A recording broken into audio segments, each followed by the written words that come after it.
हर तरह की कार्रवाई बिहार सरकार कर रही है। एसआईटी का गठन हुआ है, इवन सीबीआई ने भी उसको टेकअप कर लिया है। तेजस्वी यादव ने भी कहा जघन्य अपराध है ये। एकदम जघन्य अपराध है, इसमें कहीं कोई दो मत नहीं है। जिसने क्राइम किया है वो बचेगा नहीं। नीतीश कुमार के राज में यही है। तो हमने तो यहाँ तक कहा है कि एसआईटी तो गठित हो ही गया है, सीबीआई ने टेकअप कर लिया है। इसमें अगर कहीं कोई दिक्कत होगी तो हम भारत सरकार के गृह मंत्रालय से भी बात करेंगे। नमस्कार, आप लाइव सीरीज देख रहे हैं। मैं हूं आपके साथ काव्या। जहानाबाद की नीट स्टूडेंट के साथ जो कांड हुआ और उसके बाद उसकी मौत हो गई, आप देख रहे हैं कि मामला कितना ज्यादा बढ़ गया है। जी हां, आपको बता दें तो अब इस मामले में एसआईटी की टीम जो है आगे की जांच कर रही है। हॉस्टल हो, हॉस्पिटल हो, हर जगह सबूत जो है वो इकट्ठे किए जा रहे हैं कि आखिर मामला कहां से शुरू हुआ, कौन इसमें मुख्य आरोपी है। संचालक की भी खोजबीन पुलिस के द्वारा लगातार जारी है।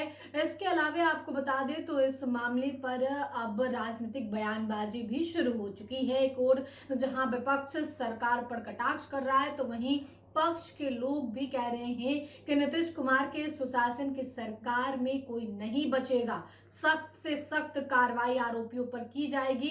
आप इस पूरे मामले पर केंद्रीय मंत्री जीतन राम मांझी को सुने कि वो क्या कुछ कह रहे हैं। थोड़ा सा किनारे जल्दी जी, जो बच्ची के साथ हुआ उसके बाद कई तरीके के सवाल खड़े हो रहे हैं। अब तक इंसाफ नहीं मिल रहा है, नेता लोग सवाल उठा रहे हैं। तेजस्वी यादव ने भी कहा जघन्य अपराध है ये। एकदम जघन्य अपराध है, इसमें कहीं कोई दो मत नहीं है। और हर तरह की कार्रवाई बिहार सरकार कर रही है। एसआईटी का गठन हुआ है, इवन सीबीआई ने भी उसको टेकअप कर लिया है। कहने का मतलब जिसने क्राइम किया है वो बचेगा नहीं। नीतीश कुमार के राज में यही है कि क्राइम हो गया, दुर्भाग्यपूर्ण बात है, लेकिन किसी को बचाया नहीं जाएगा। जो इसमें संलग्न है सबको हर तरह की सजा जो होनी चाहिए मिलेगी। मांझी जी, आप भी मुख्यमंत्री रहे, क्या लगता है कि सरकार के लोग चाहें और कार्रवाई ना हो जाए? 72 घंटा से नहीं, ज्यादा बीत कैसे गया है। कहते हैं कि सरकार चाहेगी और कार्रवाई नहीं होगी? कार्रवाई तो हो ही रही है, लेकिन सवाल है कि बहुत सी प्रक्रियाएं हैं, प्रजातंत्र है। कोई अगर इसी में अगर कोई गलत ढंग से या किसी को दूसरे रूप में अगर टच किया जाएगा तो वो भी एक क्वेश्चन का मामला आता है। इसलिए समझ बूझ करके कार्रवाई होगी और हो ही रही है। कल भी हम एक जगह थे, 25 लोगों ने भी हमसे मुलाकात की है। हमने इस पर दुख व्यक्त किया है और निश्चित रूप में हमने तो यहाँ तक कहा है कि एसआईटी तो गठित हो ही गया है, सीबीआई ने टेकअप कर लिया है।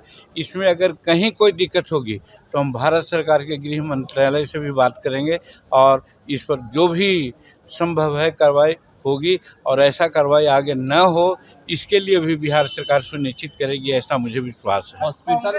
हॉस्पिटल के द्वारा सर बच्ची का गलत रिपोर्ट दिया गया और बाद में जब पोस्टमार्टम हुआ तब ये पता चला।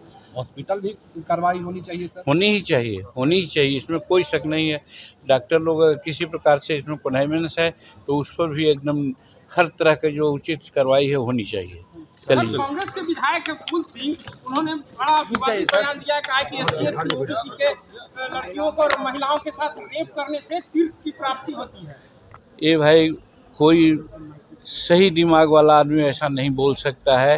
वो निश्चित है कि वो पागल होगा, उसको पागल खाने में भेजना चाहिए, मैं ऐसा सोचता हूँ। पार्टी के नेता कह रहे हैं सर कि सोशल मीडिया पे अश्लीलता बढ़ गई है, इसलिए बलात्कार हो रहा है। नहीं, वो क्या अपनी बात है, सोशल मीडिया एक्टिव है, बहुत अच्छा काम भी हो रहा है उनके द्वारा। कहीं कहीं कोई गलतियां होती है तो उसको सुधारने की भी बात चल रही है। रही बात इसमें किसी प्रकार का कोई